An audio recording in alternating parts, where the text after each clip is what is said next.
welcome to this new mini-series, Teaching Tarot. So this mini-series is going to go through each card in the tarot deck. I will be covering in this mini-series the major arcana and the suits in the minor arcana. I will be posting a video every Friday, and I will have short videos talking about each card in a little bit more depth so that those who are new to tarot and want to begin learning how to read tarot can understand what each card means, and hopefully it will help you on your journey to reading tarot. So before we begin, I wanted to start with this introductory video talking about foundations of reading tarot. So tarot is a form of divination. Other forms of divination are also crystal ball gazing, ink scrying, crystal scrying, astrology, numerology, and palmistry. These are probably the most commonly known ones, but there are so many forms of divination, and you can go into so many, the list is so long. But these are the ones that are most commonly known and probably ones that you've already heard of. So before embarking on your tarot reading journey, there are a couple of things that you need to know about the art of tarot reading. I personally have been tarot reading for more than 20 years. I started quite young. And no one tarot reader really ever stops learning about tarot. There are so many facets to tarot.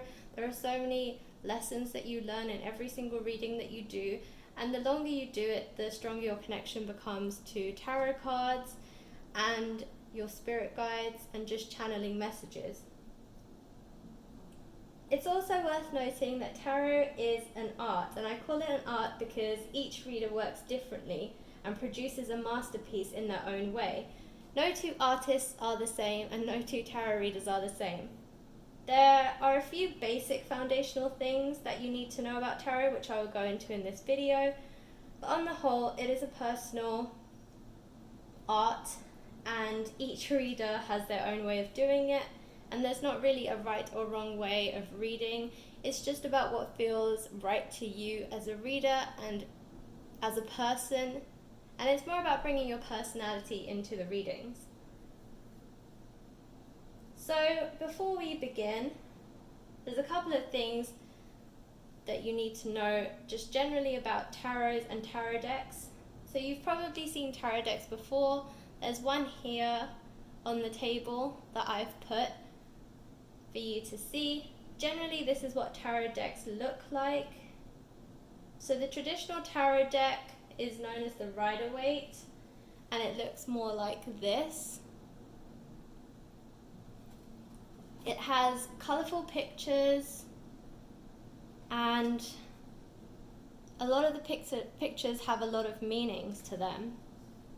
They're easier to interpret, and generally a lot of the tarot decks that you buy that are not Rider-Waite will be based off of Rider-Waite. So for instance, the one here is based off of this Rider-Waite deck, and it follows the same cards and the same pictorials as well. However, this set has one additional card. And this will be typical of a lot of decks. So just be mindful when you are starting off in tarot reading. I would recommend highly that you start off with the Rider-Waite deck. So the Rider-Waite deck might have a different back to it, but generally if the pictures look like this, then it is the Rider-Waite deck. I will link it in the description box below, and I will also write down what the name of it is so that you can find it. Most places sell it, Amazon definitely does. So if you want to buy and start your journey in tarot, Rider-Waite is definitely the way to go. So as I said, every deck for the most part is based around this Rider-Waite deck. typically a tarot deck will have 78 cards, and some decks, as I said, might have additional cards that are specific to that deck. So this one has 79 because it also has the Well, which is not part of the Major Arcana, and is number 22 here. There are 22 cards in the Major Arcana, however it starts from 0 to 21, so they've added one extra Major Arcana card for this specific deck. The rest of the cards outside of the first 22 are called Minor Arcana, and they generally tend to go between Ace and King. So Ace of Cups to King of Cups. And there are 4 suits in a tarot deck. There are wands, or certain decks might also call them rods, but rods and wands are the same. Swords, cups, and pentacles. So that's what you need to know about the cards generally. 78 cards in a deck, 2 types, the Major Arcana that run from 0 to 21, the Minor Arcana that make up the rest of the deck, the 4 suits, wands or rods, swords, cups, and pentacles. So the Major Arcana are the heavier weighted cards, and their messages hold stronger meanings, but all the cards are important. So although there are general guidelines on what each card represents, some decks will vary the meanings of their cards, which you can look up in the guidance books that generally come with each tarot deck. So this deck here has this guidance book, and in it will tell you a couple of words. Sometimes they'll have longer messages relating to each card, but on the whole you can follow the Rider-Waite meanings of the cards, and they will generally guide you. Now bear in mind, even though there are general guidances on what each card means, every reading that you do is completely different, and when most tarot readers read cards, they reach out to their spirit guides, angels, and messengers. Often the messages that you channel through your spirit guides will vary slightly to what the actual meaning of the card is. So for instance, the Hermit card that we have right here, generally that card most of the time talks about isolation, keeping away from people, taking time to go inward, to contemplate and review your life, and just generally take solace from the world around you. But sometimes when you ask a question, and especially if you're doing personal readings for people, you'll find that depending on what the storyline that comes up for them is, perhaps that's not quite the angle that you'll take with that card. Perhaps you will get a different channeled message, or a specific word will come up when you're reading this card for that person. And so don't feel that you have to stick so closely to the descriptions of each card. If a different channeled message comes through, always take the channeled messages, because they are the messages that want to come through specifically for that reading, or for that collective, or for that person.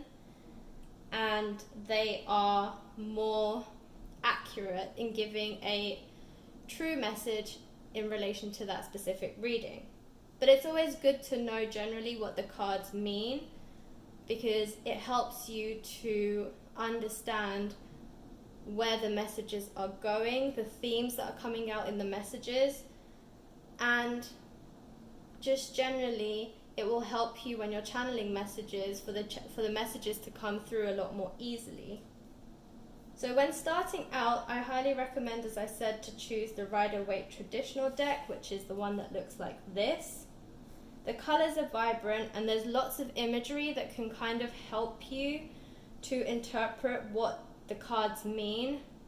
When you're first starting out, it's really important. So often it can be tempting to go for a deck that's really nice looking, but sometimes it's not very helpful as a first deck for you to use. So for instance, this deck here, it's beautiful. I love the colors on it. The imagery is so nice.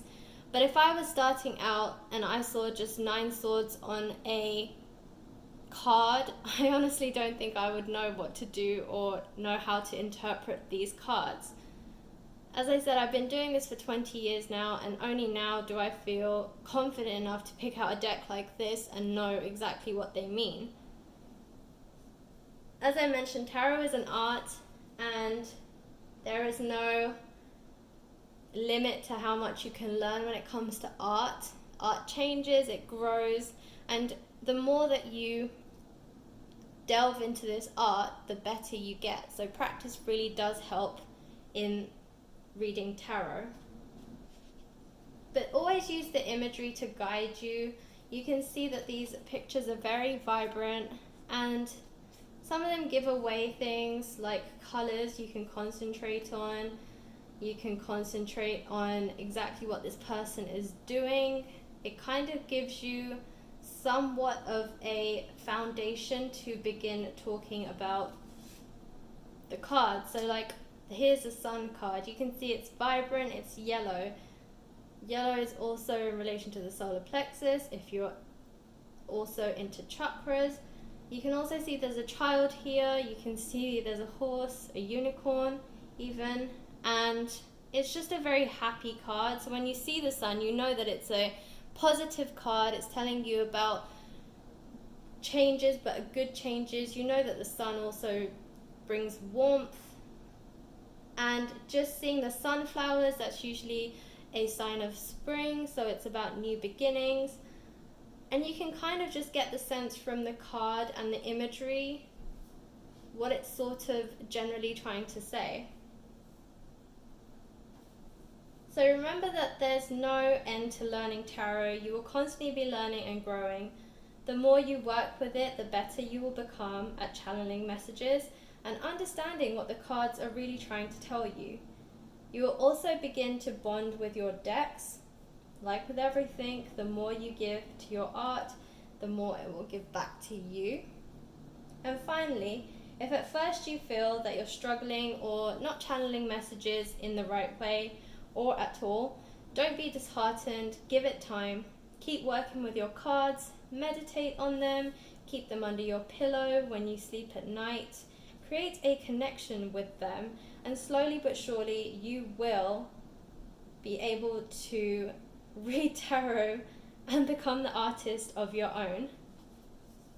So join me next week, next Friday, where I talk about the Fool, the first card in the tarot deck and the first card of the Major Arcana.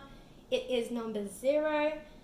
And I will be delving a little bit deeper into this card to give you a bit of guidance on what the Fool really means. Thanks for watching.